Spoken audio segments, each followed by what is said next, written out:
Inicia publicidad en la W. Deleite Tradicional. Sabor y tradición en un solo lugar. Ofrece todo tipo de pan de acuerdo a tus necesidades, pero con el mismo sabor que nos caracteriza. Panes para tu negocio o local de comida rápida, para hamburguesa, hot dog, el clásico mandingo, panini, para sándwich, baguette, además de tortas, bocaditos de sal y dulce para todo evento social. Deleite Tradicional. Sabor y tradición en un solo lugar. Visítanos, Ciudadela El Cisne, calle Porfirio Barba y Constancio Vigil. Comunícate al 2809-791 o al 099-2548-562.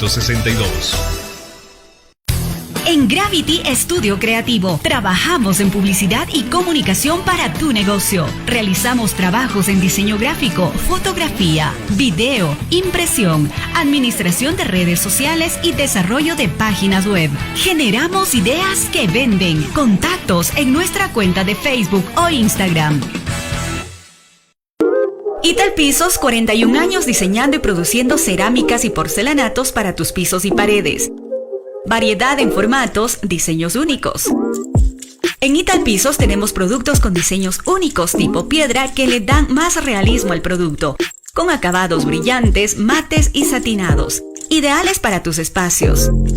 En nuestro portafolio puedes encontrar una gran variedad de productos que le darán a tu hogar esa calidez que estás buscando. Consulta nuestro portafolio de productos en www.italpisos.com.es.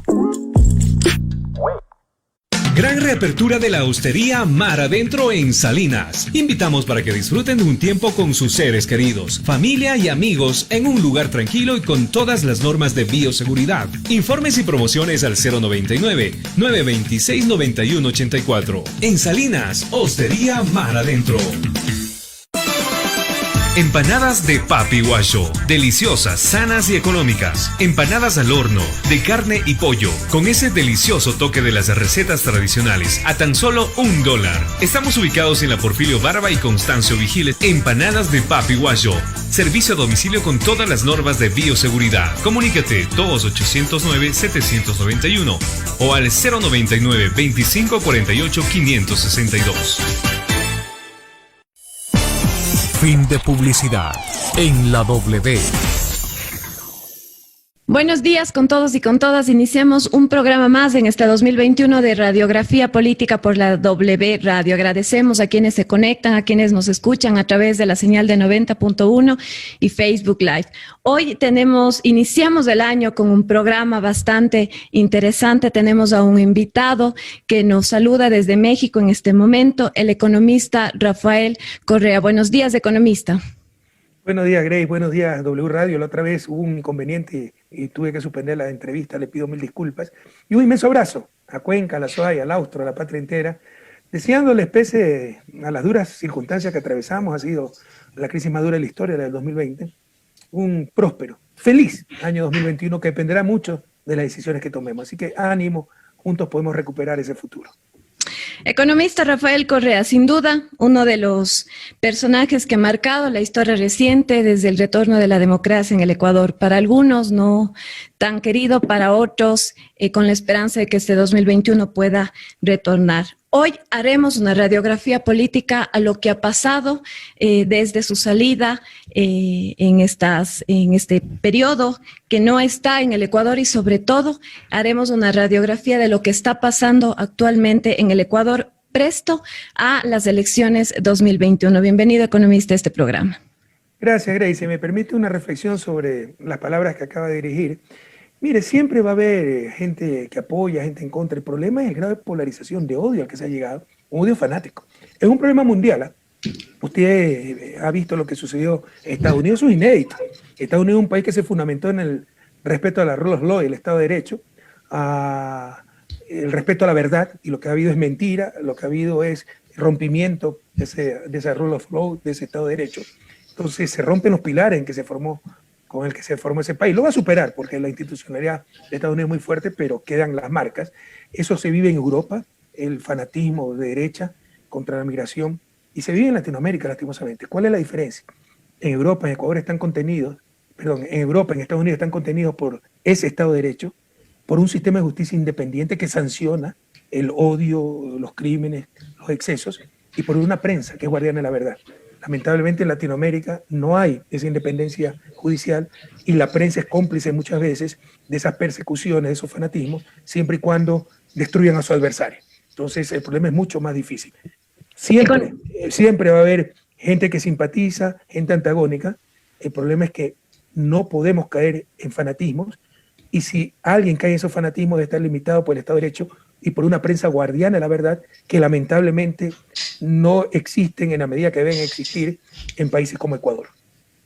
Economista, hablando de Latinoamérica, podemos decir que Brasil con Lava Jato, Argentina con los Kirchner, Nicaragua y los supuestos casos de violaciones a los derechos humanos, el Ecuador vive o vivió el caso Sobornos 2012. ¿Qué significa esto para América Latina? Usted no mezcló dos cosas distintas. Nicaragua acusaron de represión porque hubo manifestaciones muy violentas que hoy se sabe fueron apoyadas por la Embajada de Estados Unidos, por fundaciones financiadas por la National Endowment for Democracy, NED, que es el brazo financiero de la CIA. Y otra cosa es Lava Jato o las acusaciones contra Cristina Kirchner, que se enmarcan dentro de la nueva estrategia para perseguir líderes políticos progresistas, que se llama el lawfare, la guerra jurídica, la judicialización de la política. Como no nos pueden derrotar en las urnas, tienen que hacer persecución judicial con una justicia capturada y con el apoyo de los medios de comunicación. O sea, el lawfare tiene dos pilares. El pilar mediático, destrozar la reputación, convencer a la gente de algo que no existe, generalizando casos aislados, para que hasta la gente más noble aplauda la mayor canallada, y jueces miedosos, consecuentes o abiertamente corruptos que solo copian los titulares. Y eso es lo que hemos tenido que enfrentar. La buena noticia es, mire lo que pasó en Argentina, mire lo que pasó en Bolivia. Nuestros pueblos ya no se dejan engañar. Mire lo que hubiera pasado en Brasil si no hubieran metido preso a Lula. Si Lula hubiera sido candidato, el presidente sería Lula. Y mire lo que va a pasar en Ecuador. Pero es una estrategia regional de persecución judicial, de judicialización de la política contra los líderes progresistas. Podemos decir entonces que hay una posibilidad con lo que ocurrió en Argentina, con lo que ocurrió en Bolivia, de que regrese al Ecuador el socialismo del siglo XXI. Pero por supuesto, pues somos la principal fuerza política, pero usted me preguntó sobre el caso Sobornos. Mire, cuando cese la presión política detrás de todo esto estado el gobierno, a los jueces, que había jueces honrados, le mandaban hasta drones a sus casas, pregunte. Le parqueaban el patrullero frente a su casa, amedrentándolo. Cuando se filtró que los jueces de casación nos iban a dar la razón, hubo todo un linchamiento mediático, sacaron las fotos, la dirección de esos jueces y dieron marcha atrás, porque efectivamente no iban a dar la razón, porque el caso de Sobornos es una real cantinflada. Y recuerden que en 20 días sacaron una sentencia de casación. El caso Magua duró 20 años, la casación 3-4 años. Nuestro caso de abril, la primera sentencia, hasta casación, duró pocos meses, y en 20 días sacan una sentencia de casación para inhabilitarme y acusándome de influjo psíquico. ¿Quién puede creer una ridiculez así? Entonces eso se resolverá cuando cambie la situación política. Pero no respondí su pregunta, ¿me la puede hacer de nuevo, por favor? ¿Puede decir que el socialismo del siglo XXI regresará al Ecuador por lo ocurrido en Argentina y en Bolivia? Bueno, los vientos soplan muy a favor, también por lo ocurrido en Estados Unidos, ¿no? Porque acuérdense, todos los gobiernos entreguistas del Grupo de Lima, empezando por Ecuador, cómo se alinearon con Trump. Y mira ahora dónde está Trump. Trump puede irse preso, porque ya está calificado como el peor presidente de la historia de Estados Unidos. Entonces, mire lo que pasó en Chile con el referéndum para una nueva constitución. Entonces, la situación es diferente. En los 90 nos impusieron el neoliberalismo, haciéndonos creer que porque cayó el muro de Berlín, se disolvió la Unión Soviética, nosotros teníamos que ser neoliberales y no había alternativa.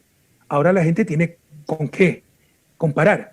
Los bolivianos pudieron comparar con el periodo de Evo Morales, los argentinos el periodo de Macri con el kirchnerismo, en Brasil Bolsonaro con el gobierno de Lula, los trabajadores, y en Ecuador tienen cómo comparar con los 10 años de la Revolución Ciudadana. Es tan fácil como esto.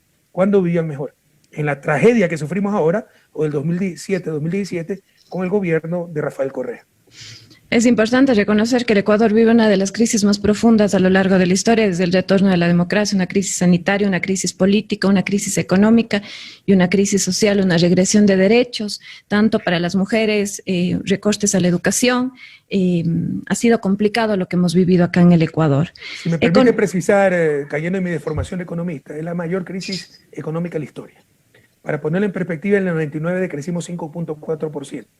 Ahora vamos a decrecer alrededor del 11%, más del doble. Así de grave es la crisis. Y le faltó tal vez una crisis, habló de crisis social, política, económica, no recuerdo si lo dijo, pero crisis moral. A nosotros tomaron casos que habían ocurrido en toda América Latina, como Odebrecht. Y por si acaso, fuimos el único país que no acusó a Odebrecht. Es evidente el pacto del gobierno para utilizar Odebrecht, para perseguir a sus opositores, y lo generalizaron, ¿no? Todo era corrupción, sobreprecio, a los ajustes de contrato llamaron sobreprecio, no es un juicio sobreprecio. Pero ahora sí tenemos corrupción institucionalizada, con el reparto de hospitales, por ejemplo, financiamiento de la campaña del 7 veces sí con la plata de empresas públicas. Ahora sí tenemos corrupción generalizada cuando volvieron los tramitadores al rito civil, la venta de cupos en universidades, en colegios. Entonces, hay también una gran crisis moral. Economista, 8 años de cárcel y una inhabilitación a desempeñar cargos públicos recae sobre usted y otros procesados más.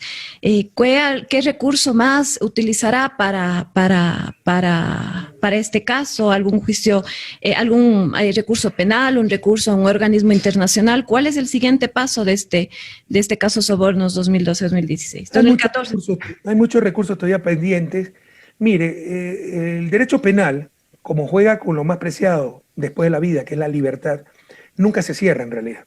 Por ejemplo, si a alguien lo acusaron, y hoy día se cumplen 33 años de la desaparición de los hermanos Restrepo, si a alguien lo acusaron de asesinato porque una persona desapareció y dijeron, usted lo asesinó, lo condenan, y después de 10 años el supuesto asesinado aparece vivo, tiene que revisar el caso. ¿Sí me explico? Si todavía está preso la persona condenada, y si no está presa, tiene que repararle el daño que le ha hecho. Entonces, los casos penales nunca se cierran. Hay lo que se llama la acción de revisión, me parece. Yo soy experto en el tema. Y nosotros tenemos muchas pruebas que ni siquiera fueron aceptadas ante el proceso porque todo estaba amañado. Por ejemplo, el peritaje internacional, ni siquiera es nacional, es internacional, la empresa colombiana, Adalid, que demuestra que los archivos fueron manipulados, los archivos verdes.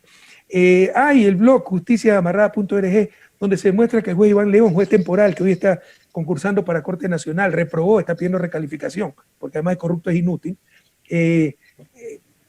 coordina con la Fiscalía la sentencia. Eso es fraude procesal, pero evidente, están las pruebas ahí. En cualquier país estarían presos. Acá la prensa ni siquiera ha publicado, pero cualquiera puede ver. Justiciaamarrada.org, ahí están las pruebas contundentes. ¿Quién puede creer un cuaderno hecho en un vuelo Guayaquil, Quito, Guayaquil? ¿Quién puede creer en allanamientos preparados en 2 horas cuando demoran por lo menos 2 días entre ubicar la dirección, coordinar con los peritos, con la policía? Pues para encontrar el bendito cuaderno, como todo fue un montaje, en 2 horas hicieron todo. Entonces todo eso tendrá que ser revisado. Y si no lo revisan los jueces nacionales, a nivel internacional les vamos a ganar todo. Ya le estamos ganando todo, porque esa sentencia, como la persecución judicial y el sistema de justicia ecuatoriano, son el hazmerreír a nivel planetario. Economista, en mi formación yo viajé a España para estudiar una maestría en consultoría política y casualmente una de mis compañeras de clase era Pamela Martínez. Ella obviamente en la presentación indicaba que era muy cercana, que era su asesora y que trabajaba de la mano de usted. ¿Qué piensa sobre esto? Nosotros, claro, bueno, yo era la única ecuatoriana en la versión presencial, ella era versión online, y ella indicaba esto, y claro, frente a los compañeros de todos los países, incluso Brasil, Bolivia, Argentina, la presentación de Pamela Martínez en ese entonces era eso, le estoy hablando 2018-2019. Mire, si fuera cierto lo que usted dice, ¿qué cambia la situación? Si la responsabilidad penal es indelegable. O sea, como es una corrupta la señora, hizo una empresa a mi espalda y se hizo pagar de empresa contratista del Estado para vender favores, entonces yo soy culpable. Ni siquiera conocí a su empresa. Pero además no es cierto.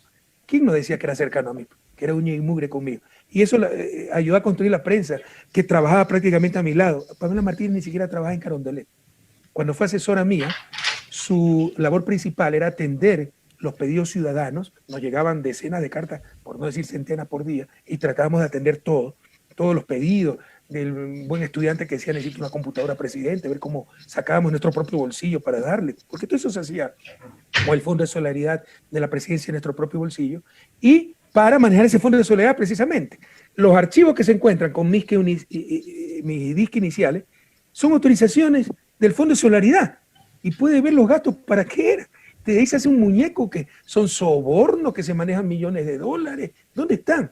Y que Pamela Martínez era poco menos mi compañera en oficina, pues que compartíamos el escritorio en el despacho presidencial de Carondelet. Todo eso es falso. Es para crear el muñeco, la narrativa, y como le decía, que hasta la gente más noble aplauda la mayor canallada, como un expresidente sentenciado por influjo psíquico, por haber prestado $6,000 que se pagaron hasta el último centavo, depositado en mi cuenta personal del Banco del Pacífico, Banco del Estado, más su pensión de pensión vitalicia, primera en la historia, más embargo de sus bienes, más placa de la infamia en Carondelet, donde ya no hay visitantes, ya no hay museos, sí hay placa de la infamia.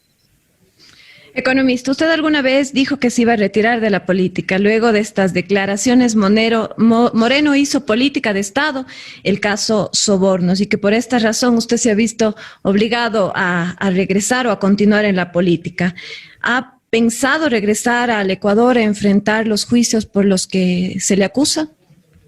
Primero me retiré de la política y fue tal vez mi mayor error. Con la experiencia que tengo ahora no me hubiera retirado. No entendí que para personas que desafían al sistema como nosotros lo desafiamos, quisimos pagar impuestos a los evasores, que nunca nos sometimos a la prensa corrupta, nunca nos sometimos a la Embajada de Estados Unidos, no podemos retirarnos de la política, tenemos que seguir. Y yo pudiera haber continuado con poder, me hubiera podido lanzar de asambleísta, mantener la presidencia de ese país, lo dejé todo, ingenuamente tal vez, para dedicarme a la academia. Entonces me obligaron a regresar a la política y sobre enfrentar los juicios lo estamos enfrentando, ese es un error recurrente en que cae cierta prensa, lo estamos enfrentando, yo estoy bajo la jurisdicción del Estado belga. Y si fuera culpable, ¿usted cree que Bélgica no me hubiera extraditado ya? Y si fuera culpable, Interpol no hubiera sacado una alerta roja. Por el contrario, le rechazan todo en los peores términos, diciendo la última comunicación de Interpol, para el caso Walter Solís, sentenciado también en el caso Soborno, ya dice explícitamente que no se respetó el debido proceso, que es persecución política. Ni qué decir de Bélgica y en las instancias internacionales, por ejemplo, Naciones Unidas, donde ya hemos presentado nuestro caso, que lamentablemente toma años eso, pero se lo vamos a ganar, porque no solo que es totalmente ilegal, fraude lo que han hecho, es ridículo, son el hazmerreír a nivel mundial. Economista, ya para entrar en la coyuntura nacional, para comentar todo lo que está pasando, cuando Moreno fue candidato, usted se refirió a él como un gran candidato, un gran ser humano y el mejor de los ecuatorianos para liderar la revolución ciudadana. ¿Qué pasó? ¿Se arrepiente de esta decisión? Pero por supuesto, pues, si es tan viejo como la traición. ¿O no recuerda que fue delegado del propio Ban Ki-moon para personas con discapacidad a nivel mundial? ¿O no recuerda que fue candidato al Premio Nobel de la Paz? Eso fue Moreno. El Moreno que decía que nuestro gobierno fue excelente, que la revolución ciudadana era una leyenda, que yo era el mejor presidente de la historia, el mejor presidente del mundo, el mejor ecuatoriano de todos los tiempos. Y ahora dice exactamente todo lo contrario y la prensa le aplaude en lugar de mostrar las contradicciones. Entonces se llama traición. Pero en las casas de traición la culpa no es del traicionado, sino del traidor y de los cómplices del traidor. Por supuesto que nos arrepentimos de haber puesto un farsante así, que traicionó a su compañero y al pueblo ecuatoriano, rompió la democracia. Lo que hizo Moreno, entiendas, es imposible en democracia. Eso hace en Europa, a los 2 meses está fuera. Que gana diciendo vamos a seguir con la política de revolución ciudadana, políticas progresistas, política de justicia social, y aplica el más brutal neoliberalismo. Un gobierno así no dura 2 meses, porque democracia es cumplir lo que se votó en las urnas. Los que perdieron en las urnas ganaron el poder con la traición de Moreno, y con eso nos destruyeron a todos. Prohibido olvidar. Entonces entendamos, es tan viejo como la humanidad, se llama traición, y la culpa no es de los traicionados y los engañados, la culpa es del traidor y de los cómplices del traidor. ¿Y no tiene algún tema de duda que tal vez el candidato que ahora es respaldado, Andrés Arauz, pueda hacer lo mismo? Mire, siempre me hacen esa pregunta, y ¿sabe eso qué refleja? El trauma que nos ha dado Moreno. Su traición ha sido traumática, es la peor traición de la historia del país. Porque cuando Leonidas Plaza traiciona a Eloy Alfaro en condiciones muy similares, Leonidas Plaza con el apoyo de Alfaro derrota a Lizardo García, banquero, y luego salía con Lizardo García para destruir a Alfaro. Bueno, Leonidas Plaza siguió siendo liberal, el liberalismo se dividió en 2 vertientes, alfarista y placista. Este tipo se fue al otro extremo, de políticas de izquierda que tanto bienestar nos dan en la región más desigual del planeta, que es América Latina. Se fue al más extremo neoliberalismo, el neoliberalismo más brutal, más corrupto. Eso no se ha visto en Ecuador y probablemente en toda la región. Y eso nos ha dado traumatizado a las víctimas del traidor y a los títeres del traidor, porque también tienen miedo, chuti, sí. Con lo que hemos creado no damos pauta para que más tarde todo el mundo traicione, pero debemos superar ese trauma, si no, no podremos salir adelante. Moreno es un accidente histórico que inspirará, en su beneficio, le estoy diciendo que está enfermo, inspirará 10 tesis de doctorado en psiquiatría, pero los ecuatorianos no somos así. Peor Andrés Arauz, que si fuera traidor ya no hubiera traicionado después de 4 años en que él también ha sido perseguido, porque Andrés Arauz también ha sido perseguido. Si en algo nos ha servido esta crisis, en saber quién es quién, y Andrés Arauz no ha sido los traidores. Economista, su estrategia política o la de Centro Democrático es aliar esta campaña con su imagen, presentarle a usted, la una es Correa. En el caso de que gane el economista Arauz, usted regresará al país y asesorará, manejará el gobierno, como él lo ha mencionado en algunas entrevistas. Bueno, esa es la estrategia de los consultores, de lo que nos dicen las encuestas. A mí me molesta sinceramente, porque nuestro proyecto debe ir más allá de una persona, pero la gente necesita información también. Recuerda que nos robaron Alianza País, lista 35. Todavía hay personas que creen que somos Alianza País, y no solo eso. Jimena Peña, de forma por demás deshonesta, está haciendo una propaganda frente a nuestras obras emblemáticas, induciendo a la gente a creer que ellos son los correístas. 3 veces impidieron que nos inscribamos como Revolución Ciudadana, siendo de largo el movimiento político más grande del país. Nos dio cabida para las elecciones del 2019 Compromiso Social Lista 5, lo eliminaron. Finalmente, en extremo, nos da cabida Centro Democrático y logramos inscribirnos, fue casi un milagro. Si no nos hubiera dado cabida Centro Democrático, no estaríamos inscritos, no participaríamos en las elecciones. Pero la gente no sabe pues dónde está el correísmo. Por eso tuvimos que poner a mi hermana también de cabeza de lista, para que el nombre Correa en las listas, porque la gente se guía por eso. Es así. Eso me molesta a mí. Mi hermana tiene sobremerecimientos para ser candidata, pero pregúntale quién siempre ha sido el principal opositor a candidaturas de ella. Soy yo, que me crea este conflicto, porque es injusto, pero no me gusta eso, no me gusta el caudillismo, la dinastía, nada de eso. Entonces, pero requiere información el pueblo ecuatoriano. Entonces es parte de la estrategia. Entonces, ¿qué va a manejar el gobierno? No, el gobierno lo va a manejar Andrés Arauz. Andrés Arauz a la presidencia y al poder, ¿sabe quién? No Correa, no Andrés Arauz. El pueblo ecuatoriano, que las grandes mayorías nuevamente estén reflejadas, representadas en el gobierno. Y Andrés generosamente ha dicho que yo puedo ser su asesor. Bueno, siempre estaré listo a ayudar en lo que pueda a mi patria, más aún al gobierno de Andrés Arauz. ¿Quién cree que sea el candidato del gobierno? Tenemos a Jimena Peña, quien ya se ha retirado de eso. Tenemos al candidato Velasco, que también ha informado que no es del gobierno. Tenemos al candidato Lasso con su cogobierno o su acuerdo legislativo. Tenemos a Gustavo Larrea. ¿Quién cree que sea el candidato de gobierno? No me gusta esta frase, pero se lo dije. Después de utilizar al traidor, al títere, los titiriteros lo lanzarán a la basura como lo que es: cartón y trapo viejo. Y mire que a nadie quiere saber, le huyen como a la lepra, ¿no? Le huyen como al coronavirus, al morenovirus. Así finalizan sus días los traidores, al final todo el mundo los desprecia. Sin duda, el candidato del gobierno, con el cual cogobernó, era hasta hace unos días, unas semanas, Lasso, sin duda. Lo dijo, ¿cómo se llama este chico? Velasco. Juan Fernando Velasco. Juan Fernando Velasco. Entonces, pero sin duda, revise la votación de Creo en asamblea, él ponía ministro, lo dijo Mara Paula, lo declaró Lasso, se le fue en algunas entrevistas. ¿Qué pasó? Que Lasso cada vez baja más en las encuestas. Entonces el gobierno tiene encuestas en que sabe que Lasso está perdido y que podemos ganar una sola vuelta. Y sus estrategas nacionales e internacionales, incluso cierta embajada, le dijeron, tenemos que hacer algo desesperado. Hay que meter supuestamente un outsider que le quita a todos para tratar de forzar una segunda vuelta. Ese supuesto outsider, que de outsider no tiene nada, es Álvaro Noboa. Pero ¿cuál es el problema? Destroza a Lasso y Lasso tiene poder. Como se repartieron la patria, Lasso maneja el Consejo Nacional Electoral. El gobierno y Noboa con su billete maneja el Tribunal Contencioso Electoral. Por eso el Tribunal Contencioso Electoral ordenó que Noboa participe, pero como Lasso y Nebot manejan el Consejo Nacional Electoral, impidieron la participación y de ahí viene el conflicto tan vergonzoso que estamos viendo. En otras palabras, si logra entrar Álvaro Noboa, el candidato al gobierno será Álvaro Noboa, porque sabe que Lasso está perdido.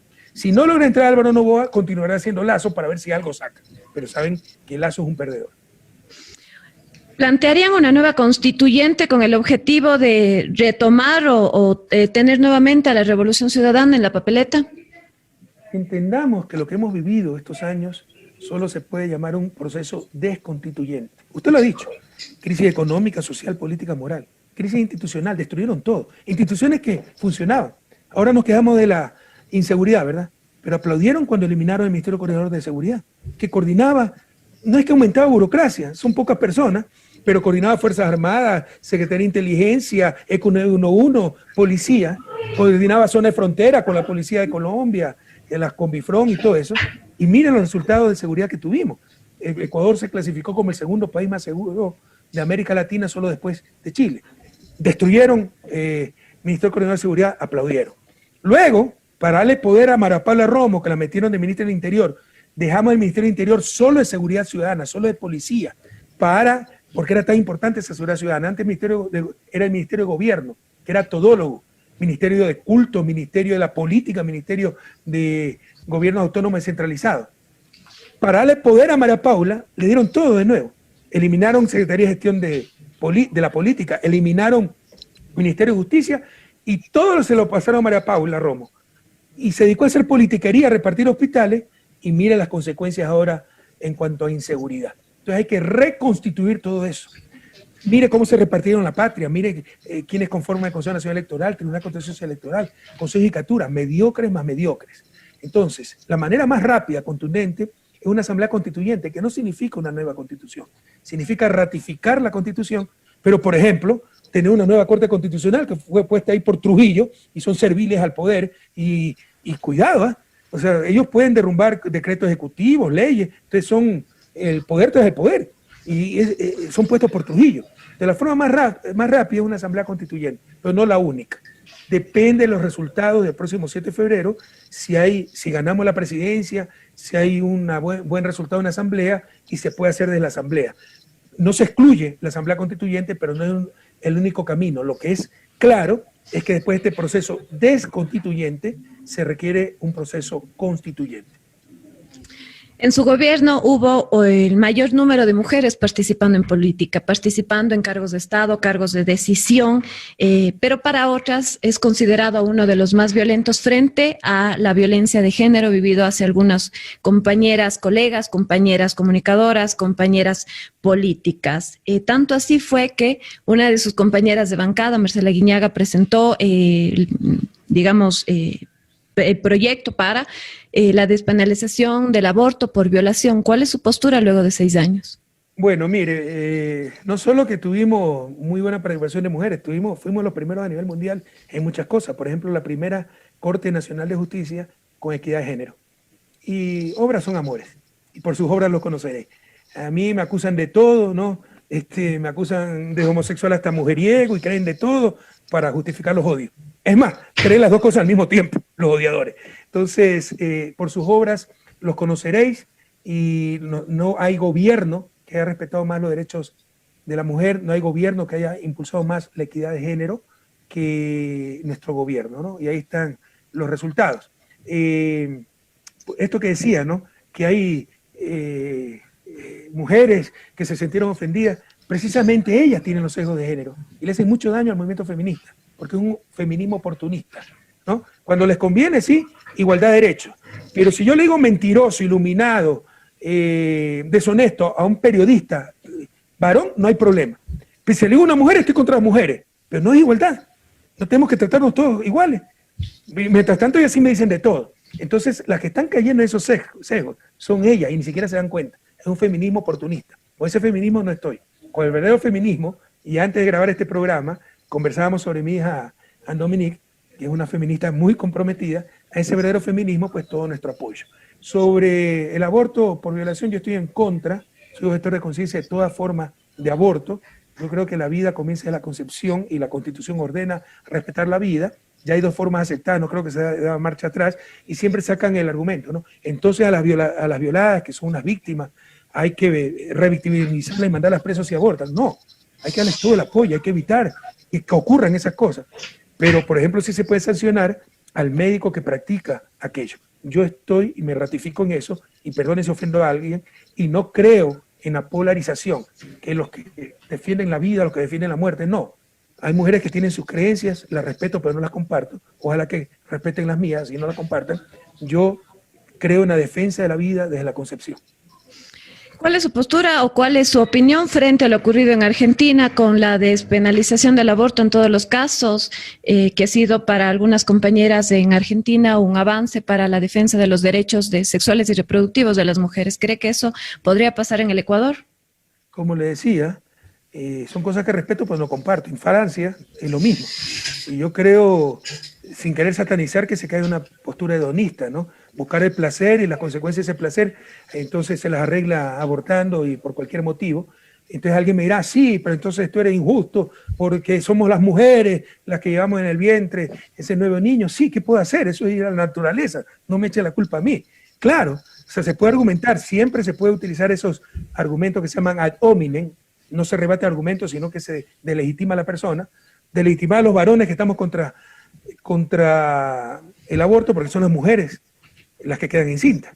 Yo sí creo que es una marcha hacia el hedonismo, buscar el placer sin una responsabilidad y después se resuelve todo abortando por cualquier motivo y después de varios meses de gestación.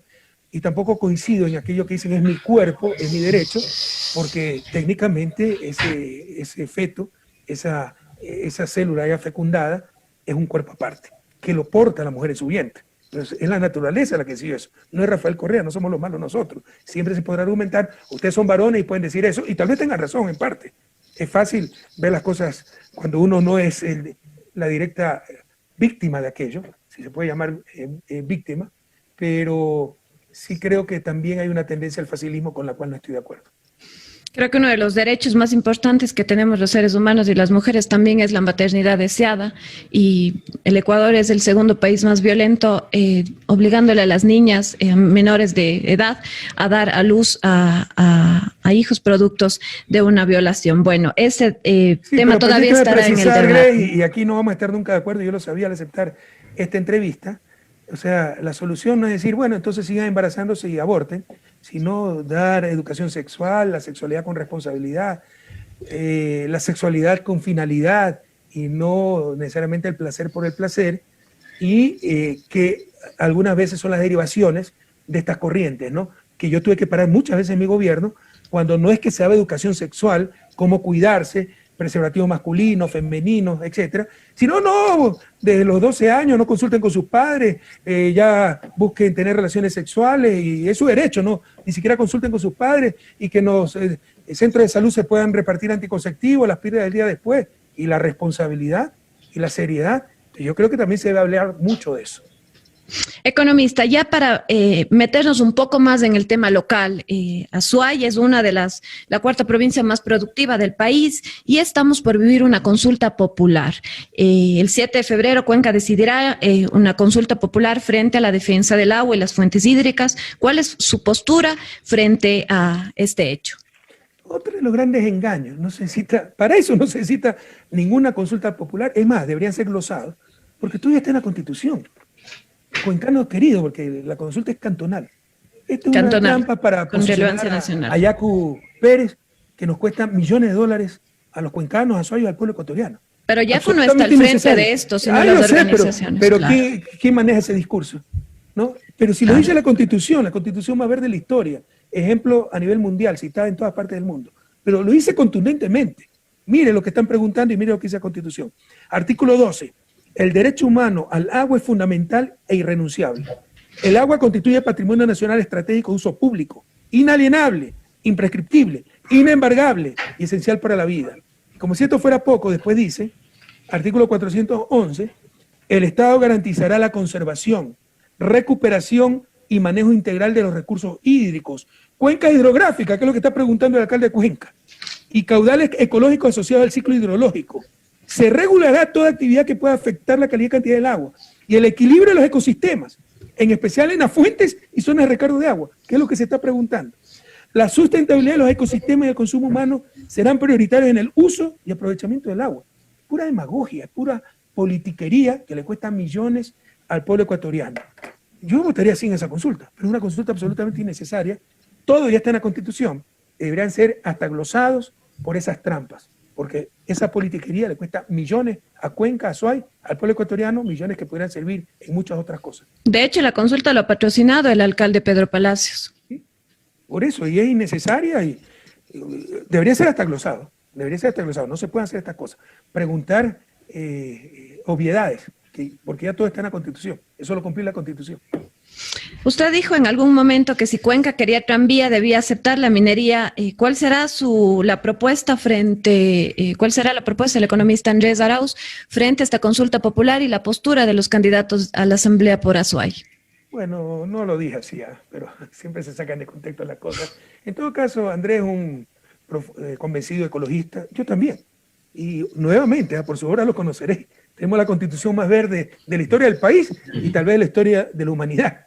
¿Cuánto hicimos para cambiar, por ejemplo, el balance ecológico, para disminuir los activos tóxicos? Tantas cosas, limpieza.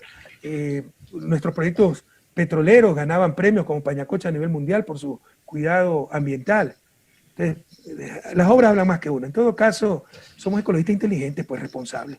En el siglo XXI se nos mueren los niños todavía por diarrea, por gastroenteritis, por dengue, enfermedades de la miseria, por no tener agua potable, por tener los tanques de agua afuera donde se crían los mosquitos que transmiten el paludismo. Esos son crímenes del siglo XXI y para eso necesitamos ingresos. ¿Qué país del mundo ha rechazado utilizar la riqueza que con tanta generosidad nos dio la naturaleza y los creyentes nos dio Dios? ¿Cómo hubiera querido Israel, Corea del Sur, tantos países tener esa riqueza? Lo que hay que saber es saberla, lo que hay que entender es que hay que saberla utilizar con absoluta responsabilidad social, trabajo, desarrollo primero para la localidad donde están estos proyectos y con absoluta responsabilidad ambiental. Pero se lo puede hacer. Pero estos señores, este gobierno eliminó, por favor deben saber esto, hasta la Agencia de Regulación de Control Minero. Ya no hay que controle a las minas, por supuesto que hay que controlarlas. Pero hay muchos mitos. Por ejemplo, las minas contaminan el agua en Chile. Chile exporta 50.000 millones en cobre. Nosotros estamos exportando 300, 400 millones en todos nuestros minerales. Pero en Chile ya hay minería hasta con agua salada. Se recicla hasta el 95% del agua. A mí no me gusta la minería, no tengo ningún nexo con ninguna minera ni sector minero. Pero sí me importa el desarrollo de mi patria, el empleo, tener para salud, para educación. Entonces no nos hagamos daño a nosotros mismos. Revisen qué país del mundo ha negado estas oportunidades. ¿Cuánto quisieran tener estas oportunidades? Y nosotros queremos rechazar por un ecologismo infantil. Pero además de esto, ¿no? Por ejemplo, se dice, la minería afecta el agua. Nos dicen mentira. El agua dulce, lo que está destruyendo el agua dulce, son las aguas servidas de las ciudades. Y para tener sistemas de procesamiento de agua servida, se requieren miles de millones de dólares que precisamente deben salir de la minería. No se puede concebir, su micrófono no podría existir sin la minería. Los que dicen no a la minería en Ecuador, no a la minería metálica, que además dicen sí a la minería informal, pequeña, que contamina mucho más, entonces, ¿en qué van a andar? ¿En burro? O vendrá el metal entonces de la África, donde sí no importa que se destruya el medio ambiente. Me parece una hipocresía tremenda. Sí a la minería, sí a aprovechar nuestros recursos naturales no renovables, pero con absoluta responsabilidad social y ambiental para el bienestar de nuestros pueblos. Hablando del tranvía, ¿qué piensa usted de Paul Granda y otros actores que participaron en estos procesos? Él llegó a ser alcalde patrocinado por la Revolución Ciudadana, que era en su entonces de su grupo más cercano. Hoy es investigado por la justicia. ¿Qué piensa frente a eso? Si fuera correísta, nos traicionó, por eso no está preso. Porque si fuera correísta, y yo hubiera sido presidente, ya me hubieran involucrado a mí hasta por influjo psíquico, entonces todos estaríamos con orden de prisión. Si ve el doble estándar, porque es evidente que repartieron los hospitales a los Bucarán, como se los denunció en su tiempo, por eso fue la ruptura con Moreno. Mi último discurso en Ecuador, julio 10, 2017, desde el aeropuerto de Quito, cuando iba a tomar el avión a Bélica, fue denunciar el pacto con Bucarán, y de ahí viene la ruptura con Moreno, en definitiva. Entonces, qué bien, yo no le deseo mal a nadie, pero obviamente si hay corrupción, tiene que hacerse justicia. Pero en todo caso, usted me pregunta sobre Paul Granda, para mí una de las peores personas que he conocido, ¿no? La nobleza, se me olvidó de todo. Él, cuando salió de la alcaldía y lo empezó a atacar el siguiente alcalde, Marcelo Cabrera, le fue a pedir ayuda, a hablar. Yo le recomendé, mira, aléjate un poco con tu familia, cimienta nuevamente el núcleo familiar, que quiero completar doctorado en España, te ayudamos para que puedas trabajar allá, puedas completar todo eso se hizo. Es compadre Moreno, vino y de repente éramos los corruptos, los sinvergüenzas, o sea, qué tipo más innoble. Y ahora él está en esa situación, ¿no? Entonces yo le podría decir corrupto, sinvergüenza. No, lo que le quiero es que se haga justicia. Pero mire los caminos de la vida y mire cómo la vida da vueltas. Pero en todo caso, a mí es una de las peores personas que he conocido, un tipo, qué barbaridad, ¿no? Qué falta de nobleza, qué hipocresía, qué innoble. En todo caso, sobre el tranvía usted habló, ¿no? Juzgando como nos han juzgado nosotros, si el tranvía ha costado 200 millones y ahora cuesta 280 millones, si tienen que ir presos, pues Cabrera, ¿cómo se llama? Paul Granda y todos los alcaldes que construyeron el tranvía, porque es sobreprecio. A eso le llamaron sobreprecio en las otras obras. Se da cuenta la doble moral. cuando eso no es sobreprecio, es reajuste de contrato. Pero en nuestras obras eso le llamaron sobreprecio y todo el mundo está convencido que ha habido sobreprecio en nuestras obras. No hay un juicio de sobreprecio. Pero los reajustes de contrato, si una obra costaba 100, acababa costando 120, le llamaron sobreprecio.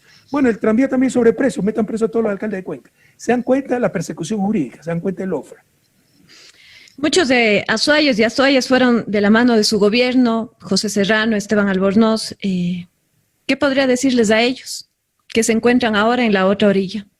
La historia del lugar, ahí está en el basurero de la historia, ¿no? Por ejemplo, Esteban Albornoz, qué cobardía. Él sabe que Jorge Glass es un tipo honesto, se negó hasta ser testigo en el caso de Jorge Glass. Fue cheerleader de este gobierno. Es terrible, no quiero caer en infidencias, ¿no? Hasta me llamó alguna vez para decirme, no, me están amenazando, no puedo más, presidente. Entonces nosotros no podemos aceptar ni corruptos ni cobardes. Yo no creo que Albornoz haya sido corrupto, pero cobarde sí fue y prefirió vender a sus compañeros que saben que es honesto y ir a asegurarse puestitos y tranquilidad y paz frente a la persecución, la ignominia de los demás. Entonces la historia lo juzgará, ¿no? Ha habido mucho de esto y si algo bueno hemos sacado de esta crisis es saber quién es quién. Las personas somos los que la crisis demostramos ser. Cuando estábamos en el gobierno hubo muchos leales, pero al poder. Cuando nos traicionaron, fuimos perseguidos, supimos quiénes eran los leales a las convicciones, al servicio al pueblo ecuatoriano, y ahí no está Esteban Albornoz, no está Pepe Serrano, y por supuesto tampoco está Paul Grant. Economista Correa, muchísimas gracias por haber compartido estas reflexiones, sus posturas frente a los problemas más importantes que vive el Ecuador, pero sobre todo el Azuay. El Azuay ha sido una provincia que lamentablemente ha sido olvidada y tiene un gran deber con el tema vial, con el tema social, pero sobre todo con el tema productivo. Entendemos que el Ecuador vive una crisis profunda y está camino a una de las elecciones más antidemocráticas, por decirlo así, por todo lo que está sucediendo en el país. El Ecuador no tiene un sistema de partidos, no tiene una estructura de partidos y frente a esto, lo que nos ha llevado a hoy a esta crisis social, económica, política, ética y en tela de riesgo o en tela de duda las elecciones 2021 frente a estas pugnas de institucionalidad. Agradecemos el tiempo, agradecemos a quienes nos han acompañado en este periodo, en este tiempo de entrevista y sobre todo a quienes nos mandan sus comentarios, sus mensajes a nuestras redes sociales y a nuestros números. Economista, sus últimas palabras.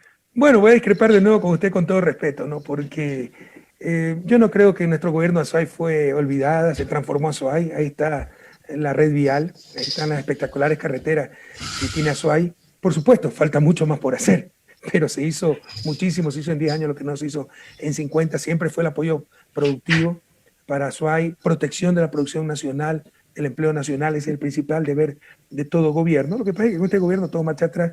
Y sí, pueden echarle siempre la culpa a la pugna política, a la pugna, al sistema de partidos. No, el problema está en nosotros. Esto nos ha acompañado desde el inicio de esta república. Un Simón Bolívar, después de darlo todo por la patria, Simón Bolívar cuando nació, tal vez era el bebé más rico de Caracas, lo dejó todo por la independencia y murió en el exilio de tristeza, ¿no? Esto nos acompaña desde el nacimiento de nuestra república. Eloy Alfaro fue brutalmente arrastrado con el aplauso. Ahora todo el mundo dice, sí, los asesinos de Alfaro. Los asesinos de Alfaro eran la ciudadanía. Con el aplauso de los medios de comunicación, el populacho lo arrastra. Inducidos por los medios de comunicación, por los grandes poderes, por gran parte del clero. Y se repite una y otra vez esto. Entonces no nos engañemos, los políticos salen de nosotros mismos. Y estos 4 años, muchos con la indiferencia o dejándose manipular por la prensa, apoyaron al gobierno. Asumamos todas las responsabilidades. Seamos más críticos en las cosas que nos decían. 70.000 millones robados. 70.000 millones robados. ¿Se imagina lo que es eso? Eso es todo el PIB. Y algunos creyeron esa tontería, ¿no? Y todos los engaños. Seamos más críticos y exijamos no solo formación crítica, mejor educación, sino información. Y ahí viene el rol de la prensa. Y lo que ha hecho la prensa todos estos años es tan solo manipularnos. Asumamos todas las responsabilidades para tener un país mucho mejor. Gracias por esta entrevista. Gracias por su enfoque de género que lo comparto en gran medida y yo me considero un feminista y parte de nuestra lucha es que ya realmente haya igualdad de derechos entre hombres y mujeres y creo que lo hicimos así durante 10 años. Un inmenso abrazo a Azuay, ratificándole que las próximas elecciones son de vida o muerte, no es izquierda-derecha, no es correísmo, anticorreísmo. ¿Cuántos años le ha hecho el odio a los anticorreístas? ¿Cuántos años ha hecho el odio en general? es por el amarillo, azul y rojo. Hay que recuperar la patria para seguir en esa senda de progreso, de dignidad, de justicia. Un inmenso abrazo y dentro de lo posible un muy feliz año 2021. Muchísimas gracias. Gracias, economista, y gracias a quienes nos escuchan. Radiografía Política, un programa de análisis.